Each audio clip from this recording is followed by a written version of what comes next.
கலைஞர் 100 நாணய வெளியீட்டு விழா நடக்குது. அதுக்கு ராகுல் காந்தி கூட்டணியில இருக்கக்கூடிய ராகுல் காந்தி கூப்பிடல, மத்திய அரசு இத நடத்துறாங்கன்னு சொல்லிட்டு எதிர்கட்சியினர் ஒரு குற்றச்சாட்டு வைக்கிறாங்க. நீங்க எப்படி பாக்குறீங்க இத? திமுகவை யாரு இருந்தாலும் சங்கி, பிஜேபி பி டீம்.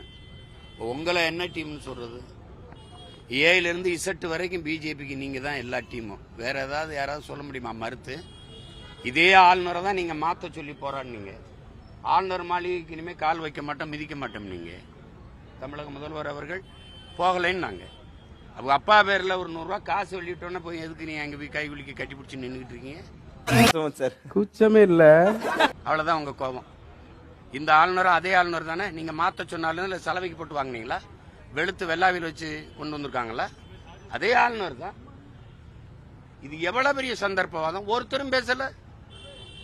இந்த சனாநாயகத்தை வேற இருக்கிறவங்க சங் பரிவாரி கும்பலை அடியோடு விரட்டுகிறவர்கள் வாயை திறகல. இந்த ஒரு காசு 100 ரூபாய் காசு, இந்த செல்லா காசுக்கு சரணடைஞ்சிட்டீங்க. ஆள் தெரியல போட்டுருக்கு. நாங்கெல்லாம் சிங்கத்தோட உண்ணாக்க வெட்டுக்குன்னு பிடிங்க திங்கிறீங்கடா.